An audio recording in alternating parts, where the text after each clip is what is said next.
네, 안녕하세요. 이제 오늘부터 중2 역사 기말 대비 이제 수업을 진행하게 될 안세민 선생님이라고 하고요. 그래서 오늘 나갈 내용은 뭐냐면 우리가 첫 번째로 한번 봐볼 내용은 3단원인 세계 종교의 확산과 지역 문화의 발전부터 우리가 알아보도록 할 겁니다. 그럼 이제 가장 먼저 우리가 볼 내용이 뭐냐면요. 동아시아 문화가 어떻게 형성되었는가를 우리가 같이 살펴볼 겁니다. 일단 먼저 위진 남북조 시대의 전개부터 한번 살펴볼게요.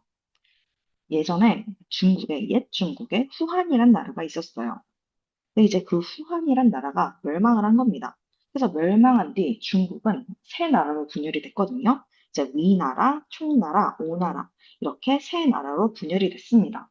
아마 이 위초고의 이제 내용은 아마 삼국지를 좀 읽어본 학생들이라면 알 수도 있을 겁니다.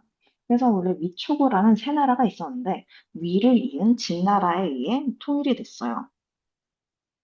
근데 이제 진나라에 의해 통일이 됐음에도 불구하고 황실의 내분으로 혼란이 계속된 겁니다. 그렇기 때문에 여러 유목민족들이 화북지방 곳곳에 나라를 세웠어요. 그리고 진나라는 강남 지방으로 이동해서 동진이라는 나라를 세웠고요. 화북지방은 이제 여러 나라들이 있었는데 선비족이 세운 북이 나라로 통일됐습니다. 그리고 강남 지방에서는 동진 나라를 이어 한족 국가들이 세워져 이번엔 남북조 시대가 전개가 된 겁니다. 그래서 원래는 위초고 세 나라로 분열이 되었다가 이제 나중에는 남북조 시대로 전개가 되었고요. 우리가 그걸 위진 남북조 시대라고 하는 거예요. 이제 북위는 선비족이 세운 이제 화북 지방의 나라라고 했잖아요. 이제 북위에 있었던 황제인 효문제는 어떤 정책을 펼쳤냐면 한화 정책을 펼쳤습니다. 한화 정책은 어떤 정책이냐면 선비족, 그러니까 원래 북이 나라가 선비족이 세웠지만 그런 선비족의 의복, 문화를 다 부정을 하는 거예요. 그래서 선비족의 의복과 언어를 금지하고요. 또 기존 선비족이 함족과 결혼을 할 수 있도록 문화를 장려를 한 거죠. 이런 이제 정책을 시도한 이유는 뭐냐면 기존에 있는 유목민족의 문화와 한족에 있는 문화가 융합을 할 수 있도록 하나 정책을 정리했어요. 그리고 이제 강남으로 이주한 한족은 벼농사를 보급하고 강남 지방을 개발했죠. 벼농사가 보급이 되었다는 건 뭐냐면 네, 식량이 더욱더 많아지고 식량 걱정이 한마디로 없어진 거예요. 그래서 그렇기 때문에 강남의 경제력이 굉장히 크게 향상되었다 할 수 있는 거죠. 예전에는 벼농사, 쌀 농사가 굉장히 중요한 한 요소였어요. 특히 동아시아는 쌀 문화권이기 때문에 네, 벼농사가 엄청난 큰 영향을 미쳤다라고 생각을 해주시면 됩니다. 이제 그러면 그 위진 남북조 시대의 한번 문화를 살펴볼게요. 먼저 관리는 어떻게 우리가 뽑았냐면 여러분들이 들어볼 수도 있는 예전에 이제 우리가 관리를 등용하던 방식에는 뭐 과거 제도도 있고 다양했죠. 근데 위진 남북조 시대에서는 구품 중정제라는 걸 시행했습니다. 이 구품 중정제는 뭐냐면 추천으로 관리를 선발하는 제도예요. 그렇기 때문에 공정하지 않은 제도라고 할 수 있는 거죠. 지방의 호족들이 좋은 등급을 받고 중앙으로 진출하여 관직을 독점하는 상황이 발생을 한 거예요. 이렇게 특정 지방의 호족들만 관직을 독점하니까 귀족 사회가 형성이 된 거죠. 근데 또 다른 문화는 불교가 굉장히 크게 발전했습니다. 근데 이제 불교만 발전한 게 아니고 도가사상이나 신선사상, 민간신앙, 우리가 이런 걸 결합한 걸 도교로 하거든요. 이제 이런 토속 신앙들이 다 결합을 해서 도교로도 발전을 한 거죠. 그럼 이제 먼저 북조의 문화부터 살펴보자면 기존 북조는 아까 전에 제가 한화 정책이 있었다고 했죠. 이제 그런 것처럼 유목민족의 문화와 한족 문화가 서로 영향을 주고받으면서 융합을 한 거예요. 그렇기 때문에 이제 윈강, 윈멍 등지에 대규모 석굴 사원들이 많이 만들어졌어요. 남조를 보면 남조는 우아한 귀족 문화가 발달한 나라입니다. 그래서 이제 유명했던 시조를 한번 뽑아보자면 도연명의 시, 왕희지의 서예, 고개지의 그림 등이 유명했던 거죠. 또한 전쟁과 정권 다툼에 벗어나 자유로운 정신세계를 추구하는 청담 사상이 유행을 했어요. 그래서 이렇게 남북조로 나뉘어진 중국도 결국엔 통일이 됐습니다. 양견, 문제라고도 하거든요. 이 사람은 장안에서 수나라를 건국을 하고 중국을 통일했습니다. 이때가 언제냐면 589년이에요. 근데 이제 여러 개로 흩어진 나라를 하나로 통일하기 위해서는 많은 개혁이 필요해요. 이제 그렇기 때문에 한 게 뭐냐면 바로 여러 개혁을 추진한 거죠. 먼저 삼성 육부제가 있습니다. 삼성 육부제는 뭐냐면 중앙 집권 체제를 강화하기 위해 이제 양견이 만든 제도이고요. 그리고 과거제가 있습니다. 예전에는 뭐였죠? 부품증정제였죠. 부품증정제는 추천으로 관리를 분발하는 제도였어요. 근데 이제 그것과 반대로 과거제를 실시한 겁니다. 과거제 뭐예요? 시험을 봐서 우리가 그 시험 성적대로 관리를 뽑는 제도죠. 유교 경전에 관한 시험을 통해 관리를 선발하는 제도를 우리가 과거제라고 해요. 이 과거제를 시행한 이유는 뭐냐면 당연히 능력에 따라 인재를 등용하고자 싶었기 때문입니다. 가장 중요한 게 능력에 따라 인재를 뽑고자 했다는 점이에요. 또 어떤 제도들을 정비를 했냐면 먼저 조세제도, 세금 제도죠. 그리고 토지 제도를 정비했고요. 국가 재정과 군사력 강화에 많은 힘을 쏟았습니다. 그 다음에 대운하를 건설했어요. 대운하는 뭐냐면 굉장히 큰 강이라고 생각을 하면 되거든요. 그러니까 이제 강남 지방의 풍족한 물자를 화북 지방에 공급하기 위해 대운하를 만들어서 그 대운하를 토대로 대운하를 통해서 그런 물자들을 옮긴 거예요. 근데 이제 그런 대운하 건설엔 당연히 이제 불만들이 있었죠. 뭐냐면 대운하 건설 등 대규모 토목공사가 있었기 때문에 그런 토목공사에 노동력을 자주 동원을 한 거예요. 그 노동력은 누구냐면요. 백성입니다. 그렇기 때문에 백성들의 불만이 쌓일 수밖에 없었던 구조였던 거예요. 또한 이제 수나라는 여러 차례에 걸쳐서 고구려 원정을 시도를 했어요. 그러니까 고구려를 침략하려고 시도를 한 거죠. 근데 그런 고구려 원정들도 실패했기 때문에 수는 쇠퇴했고요.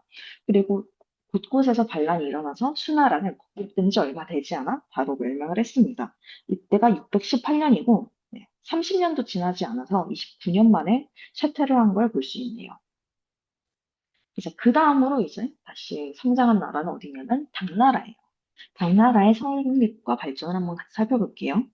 그래서 수나라 말에 굉장히 나라에 혼란이 가득했단 말이에요. 예를 들어 뭐 통일공사라든지 아니면 계속 실패하는 고구려 원정이라든지 이런 혼란을 수습한 사람이 이연, 고조란 사람이에요. 그 고조란 사람은 장안을 수도로 삼아 당나라를 건국했습니다. 네, 어떤 일을 했는지 같이 살펴볼게요. 먼저 율령 체제를 완성했습니다. 율령이란 건 뭐냐면 전체적인 법 제도라고 생각을 해주시면 돼요. 그래서 수나라의 기존에 있었던 삼성 입부제와 과거제는 이어받았고요. 그리고 균전제를 만들었어요. 농민에게 일정한 면적의 토지를 나누어 주는 거예요. 그래서 그 토지에서 농사를 할 수 있도록 하고 그 대가로 이제 세금을 걷는 거죠. 그 다음으로 조용조란 제도도 있었습니다. 조용조는 뭐냐면 이제 토지를 받은 농민은 곡물, 곡물인 조랑 노동력인 용이랑 특산물 조를 내야 되는 제도였어요. 그리고 부병제는 뭐냐면 이제 농민은 농사일을 바쁘지 않을 때가 있거든요. 사계절 내내 우리가 농사를 짓진 않고 이제 뭐 봄에 씨앗을 심고 가을에 수확을 하는 등 사이사이 시간이 있잖아요. 그런 시간대에 이제 군사 훈련을 받을 수 있도록 했고 그리고 일정 기간 방어 임무를 담당했습니다. 마치 우리나라의 군대 시스템과 비슷한 거예요. 그리고 전쟁이 일어나면 바로 병사로 복무할 수 있었습니다. 이런 이제 부병제는 동아시아 각국에 전해져 영향을 끼쳤고요. 정복 활동도 굉장히 적극적으로 했습니다. 그래서 적극적으로 정복 활동을 해서 일단 나라를 이제 영토를 넓힌 거죠. 태종 같은 경우에는 동돌고를 정벌하고 중앙아시아로 진출하여 동서교역로를 장악했고요. 그리고 고종 같은 경우에는 신라와 연합하여 백제 고구려를 멸망시켰습니다. 우리가 이때 연합한 걸 나당연합군이라고 하죠. 근데 이제 이런 당나라도 8세기 중반 정도에 안사의 난 등으로 위기를 맞아요. 또 중앙에는 어떤 일이 일어나냐면 황제의 힘이 약해진 거예요. 그렇기 때문에 그 약해진 권력을 차지하려 권력 다툼이 계속되었고요. 지방 같은 경우에는 절도사들이 독립적인 세력을 형성했습니다. 이 절도사는 뭐냐면 국경 주변 지역의 방어와 치안을 담당한 사령관을 우리가 절도사라고 해요. 이제 이런 혼란스러운 와중에 농민 반란까지 일어난 거예요. 그 농민 반란은 황소의 난이었거든요. 그렇기 때문에 당나라는 더욱더 쇠퇴를 한 거죠. 결국 절도사 주전충에 의해 멸망됐습니다. 이때가 907년이에요. 당나라가 한참 이제 성장했을 때 그때 주변 나라의 교류를 한번 살펴보자면요. 그러니까 당나라는 강력한 국력이 있었어요. 사실 대부분의 중국은 역사를 한번 저희가 살펴보자면요. 중국은 대부분 동아시아의 중심과도 같은 나라였어요. 그렇기 때문에 대제국을 건설한 거죠. 그리고 여러 나라와 외교 관계를 맺을 수 있었습니다. 먼저 정복한 지역에 우두머리에게 관직을 주어서 자치를 맡겼어요. 자치를 맡겼다는 것은 당나라가 그 정복 지역을 직접 다스리는 게 아니라 원래 있는 그 지역의 우두머리가 계속 담당을 할 수 있도록 한 거죠. 또 이제 몇몇 지역에서는 통치 기관을 설치했습니다. 그렇기 때문에 이제 그 지역이 잘 정치가 운영되고 있는지, 반란 같은 건 안 일으키고 있는지, 그런 걸 감시하고 통제할 수 있었던 거죠. 그리고 주변 나라에는 조공, 책봉의 나라를 맺어 안정을 꾀했습니다. 이 조공, 책봉의 관계라는 건 뭐냐면요. 먼저 조공은 주변 나라들이 중국 등 중심 나라에게 정기적으로 예물을 바치는 거예요.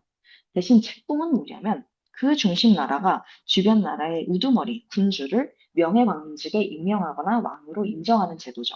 그렇기 때문에 중심 나라에 대한 직접적인 지배나 간섭은 아니고 형식적인 외교 방식을 이제 취한 거예요.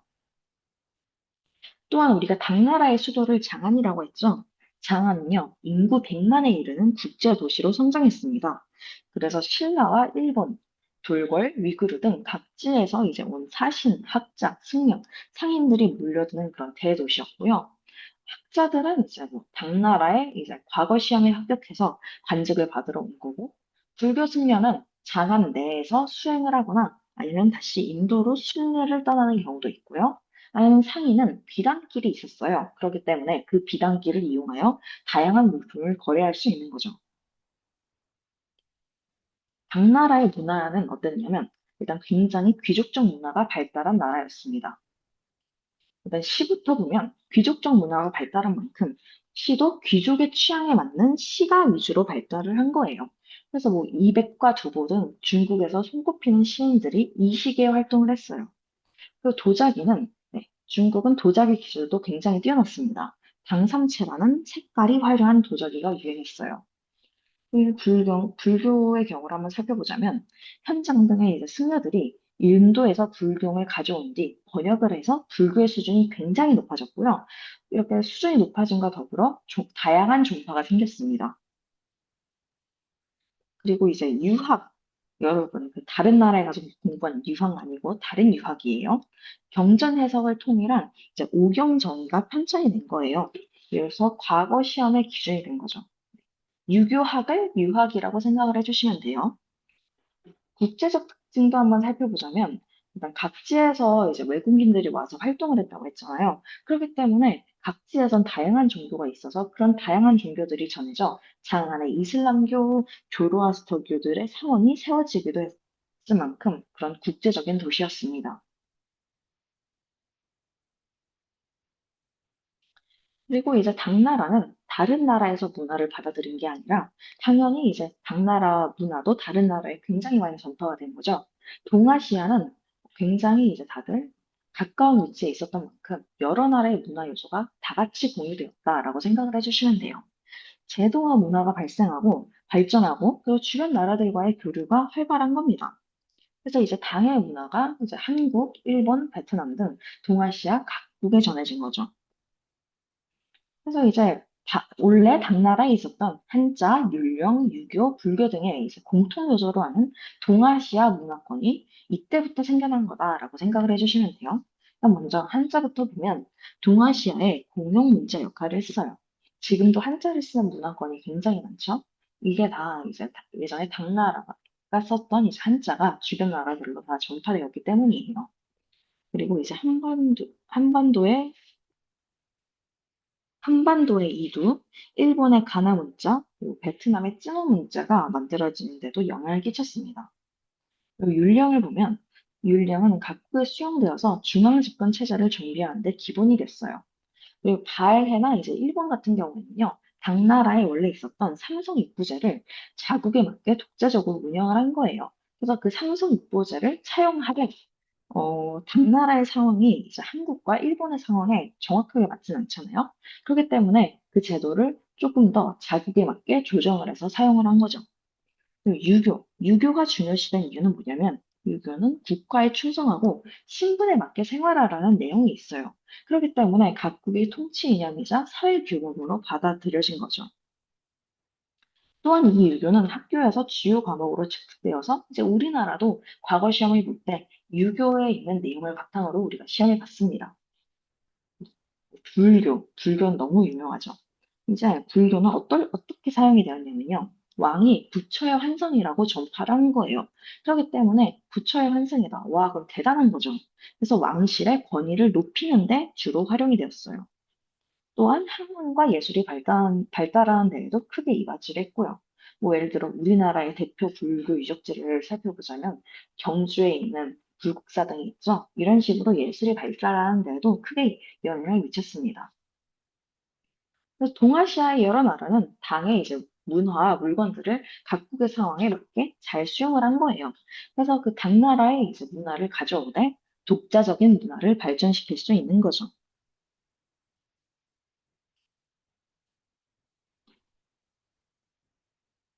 이제 또 다양한 종교들이 등장을 했어요. 그런 종교 등을 바탕으로 제도 변화를 한 거죠. 먼저 구타 왕조를 한번 살펴볼게요.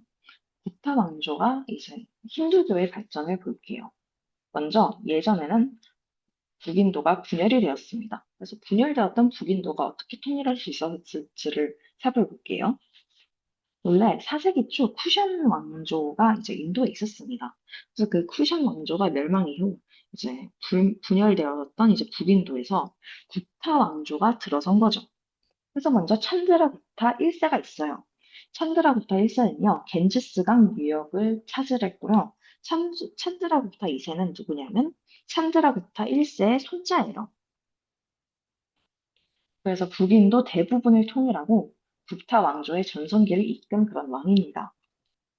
그리고 인도는 사선왕조 페르시아, 로마 제국, 중국 등과 교역하면서 경제적으로 번영한 나라였고요.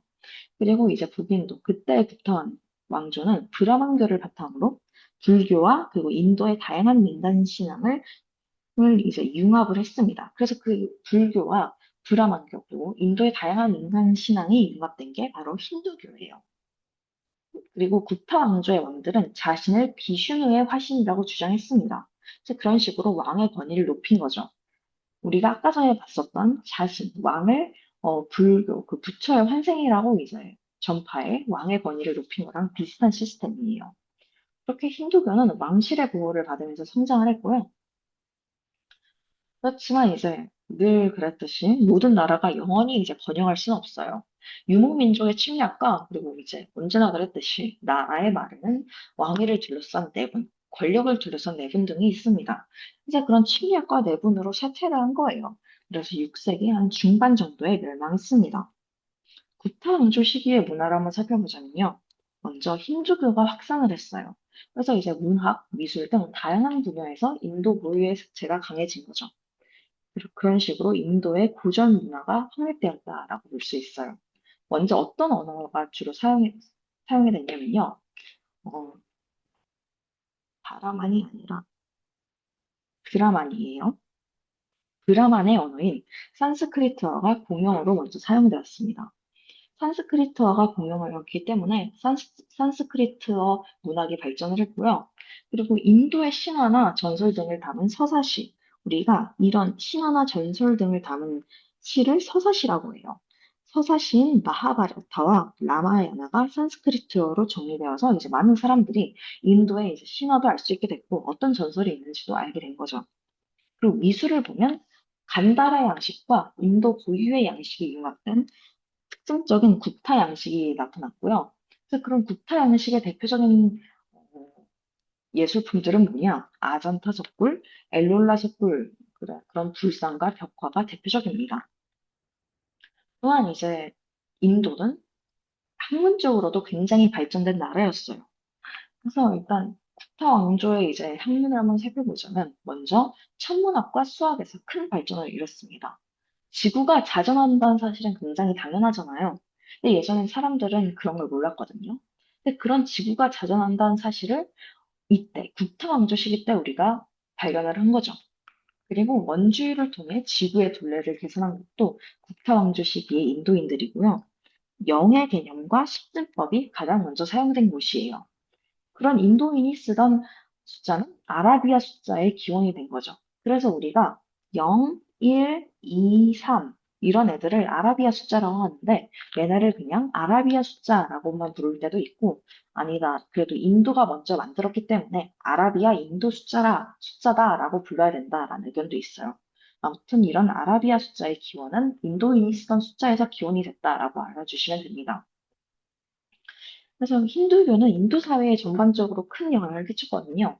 먼저 쿠타 왕조는 힌두교를 보호를 했고 지원을 한 거죠. 그렇기 때문에 힌두교는 널리 확산하여 인도의 대표적인 종교가 되었고 지금도 인도의 대표적인 종교 두 개를 꼽자면 불교, 힌두교 이렇게 있죠. 그리고 힌두교에는 카스트 제도라는 게 있거든요. 카스트 제도는 뭐냐면 한마디로 그냥 사람을 이제 신분으로 나눈 신분제인 거예요. 그래서 카스트제에는 신분차별이 존재를 했는데 그런 신분차별을 인정하였고 카스트에 따른 그런 의무를 성실히 수행할 것을 강조를 했습니다. 이런 힌두교의 발전으로 인해 인도 사회에 카스트제가 확고하게 뿌리 내렸다고 볼 수 있는 거죠. 그리고 만우 법전을 정비했어요. 만우 법전이란 건 뭐냐면 카스트에 따른 의무와 힌두 교도가 지켜야 할 생활 규범 등의 규정이 적혀져 있는 법전이에요. 그래서 그런 만우 법전은 인도인의 일상생활에 큰 영향을 끼쳤고요. 그리고 인도인들은 갱지스 강을 성스러운 곳이라고 여겼고 요가를 이제 해탈의 한 방법이라고 생각했습니다.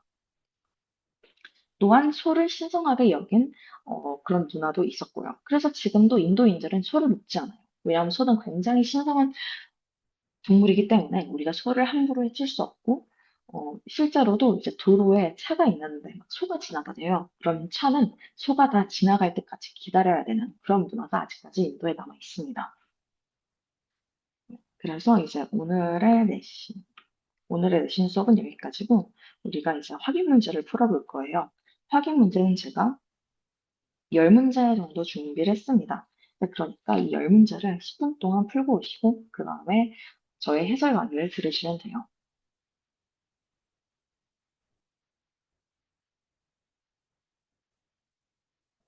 네, 일단 이 10문제를 다 풀었으면 이제 지금부터 해설 강의를 들으시면 됩니다. 먼저 1번부터 살펴볼 거예요. 1번의 정답은 1번입니다. 후한 멸망 이후 이제 남북조 시대가 전개되는 과정은 먼저 위초고가 분열이 됐고요. 그 다음에 진해 통일이 있었고, 황실대군과 유목민족의 화북 진출이 있었고, 동진의 강남 이동, 북위의 화북 통일의 순서로 전개되었고요. 이제 2번을 보면 북위는 중국을 통일한 게 아니라 화북 지방을 통일한 겁니다. 그래서 2번은 틀렸고, 3번을 보면 동진은 화북을 통일하지 않았죠. 그리고 그래서 이제 동진이 아니라 북위로 고쳐야 되고 선비족은 비록 강남이 아니라 화북 지붕에 진출을 했어요. 그 남조도 화북이 아니라 강남 지방을 지배를 했죠. 4번을 살펴보자면 먼저 위초고의 분열이 있어야 돼요. 그 다음으로 진해 통일이 있어야 되고요. 5번을 살펴보자면 북위는 강남이 아니라 화북을 통일했고 그 다음으로 동진은 화북이 아니라 강남으로 이동을 했습니다. 헷갈릴 수 있는 문제였지만 네, 1번을 고르셨다면 굉장히 잘했다고 볼 수 있네요. 그 다음으로 2번을 볼게요. 2번의 정답은 2번이에요. 북이 효문제의 한화 정책을 설명한 것으로 가장 적절한 것은 네, 한화 정책은 선비족에게 일본과 언어를 금지하고 한족과의 결혼을 장려하여 유목 문화와 이제 한족 문화의 융합을 촉진한 게 바로 한화 정책입니다. 네, 한족과의 혼인을 금지한 게 아니라 장려했고요. 그리고 3번을 보면 강남으로 이제 이주한 한족에게 벼농사를 보급. 어, 이거는 하나 정책에 대한 설명이 아니네요. 4번 지방 호족을 추천으로 등용하여 귀족 사회를 형성하고 중앙 관직을 독점하게 한 제도다. 이거는 하나 정책이 아니라 국품 중정제였어요. 5번을 보면 장안의 대운하를 건설하여 강남의 물자를 화북에 공급하고 중앙 집권 체제를 강화하였다. 네, 대운하 건설은 수나라의 정책입니다. 그러니까 이제 북위 효문제의 하나 정책과는 관련이 없는 정책이죠.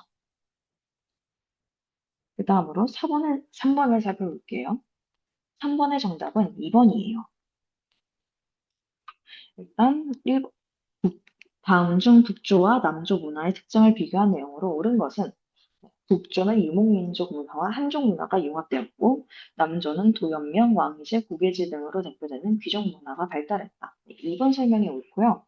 1번 같은 경우에는 북조와 남조의 설명이 서로 반대되어 있습니다.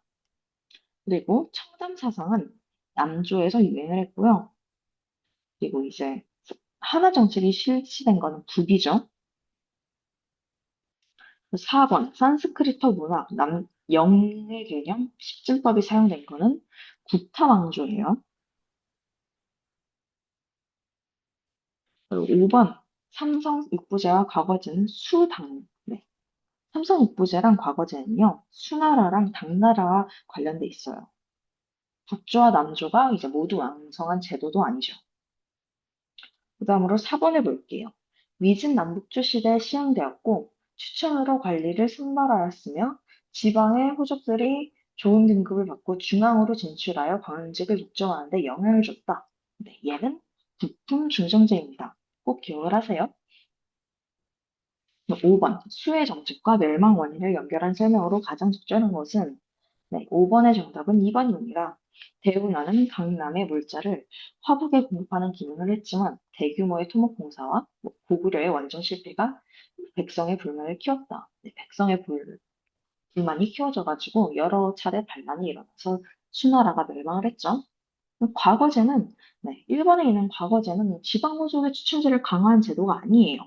능력에 따라 관리를 뽑으려는 시험 제도였죠. 삼성 3번에 있는 삼성 육부제는요, 네, 지방절도사의 독립을 인정한 제도가 아닙니다. 네, 중앙정치 조직을 정비해 중앙집권을 강화하려는 제도죠. 그래서 딱히 멸망 원인도 아닙니다.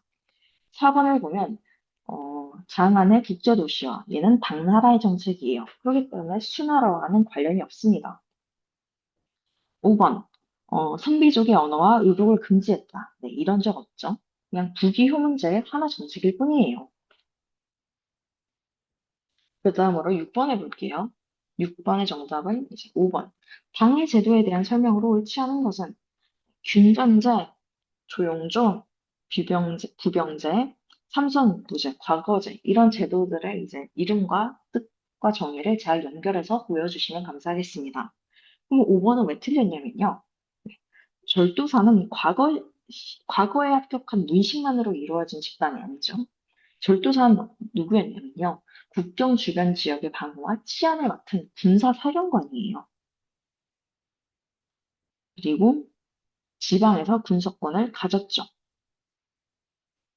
다음으로 7번을 보면 네, 다음 설명 중 당의 대외 관계와 장안의 성격을 모두 바르게 이해한 것은 네, 정답은 3번입니다. 당은 이제 정복 지역 우두머리에게 관직을 주어 자치를 맡겼고요. 장안은 사신, 학자, 승려, 상인 등이 몰려들었죠. 1번의 조공측분 관계는 네, 편입하는 직접 지배 방식 아니에요. 형식적인 외교 관계입니다. 편입하지 않았어요. 또 2번 장안은 이제 외국인의 거주 활동을 제한하지 않았죠. 여러 나라의 이제 사진, 여러 나라의 학자 등이 이제 모여있던 국제도시였습니다. 4번을 보면 책봉과 조공의 뜻이 서로 반대되었네요. 조공이 주변 나라가 중심 나라에 정기적으로 예물을 바치는 거고요. 책봉이 이제 중심 나라가 주변 군주를 왕으로 인정하는 걸 뜻합니다. 5번 비단길 교역은 당의 군사 운정엔 영향을 주었지만 장안의 사업과 문화 교류에는 거의 영향을 주지 않았다. 아니죠. 큰 영향을 줬어요. 그만큼 비단길은 굉장히 중요한 교육이었습니다. 8번을 보면 8번은 이제 다음 중 당 문화의 동아시아 문화권에 대한 설명으로 옳은 것은 8번의 정답은 2번이에요. 당삼체는 색이 화려한 도자기였죠. 그렇기 때문에 당대 귀족 문화의 화려함을 보여주는 잔치라고도 볼 수 있습니다. 일본 같은 경우를 보면 오경정에는 불교 문전의 해석을 통일한 책으로 아니죠. 유교입니다. 3번 한자는 동아시아 각국에서 중앙 집권 체제를 정비하는 법률 체계로 수용되었다. 아니죠. 얘는 율령입니다. 한자는 뭐냐면 한자는 민자일 뿐이에요. 언어일 뿐입니다. 그리고 유교는 왕이 부처의 환생이라는 믿음을 통해 왕실 권위를 높이는 데 주로 활용되었다. 네, 왕이 부처의 환생이라는 걸 전파한 데는 불교였어요. 5번 불교는 국가에 충성하고 신분에 맞게 생활하려는 사회 규범으로 받아들였었다. 아닙니다. 얘는 유교에 대한 설명이죠. 그래서 지금 4번과 5번은 지금 단어와 이제 뜻이 반대로 매칭되어 있는 선지라고 볼 수 있네요. 그 다음으로 구분을 볼게요. 다음 설명에 해당하는 문화요소로 가장 적절한 것은 당해제도와 함께 동아시아 여러 나라에 전해졌다. 각국은 이를 그대로 복제하지 않고 자기 나라의 정치 구조에 맞게 받아들였으며 통치 조직과 신분 질서를 정비하는 데 활용하였다. 가레와 일본의 제도 운영에서도 그 영향이 나타난다. 네, 이건 율령입니다. 1번 한자는 동아시아 공용 문자 역할을 했고요. 유교는 통치력과 사회규범으로 받아들여졌어요. 그리고 불교는 왕실 권위 강화, 학문과 예술 발달에 영향을 줬고요. 그리고 조공과 측근 관계는 외교 관계입니다. 이런 거 정확하게 잘 기억을 해주시면 돼요. 마지막으로 10번, 구타 왕조와 힌두교에 대한 설명으로 옳지 않은 것은 정답은 5번이에요. 구타 왕조는 힌두교 확산을 막은 적이 없고요. 오히려 장려했죠. 그리고 산스크리트어 사용을 네, 지원했습니다. 그래서 불교 중심 문화라기보다는 힌두교 중심 문화가 발전했습니다. 1번, 2번, 3번, 4번은 다 구타 왕조와 힌두교에 대한 설명으로 옳은 설명들을 선지가 옳은 설명들이 선지로 되어 있는 겁니다. 자, 그래서 오늘 이렇게 10번까지 해서 문제 해설을 마쳤고요. 오늘의 내신 강의는 여기까지고 다음 주에 이어서 계속 수업을 진행하도록 하겠습니다. 다음 주에 봅시다. 안녕히 가세요.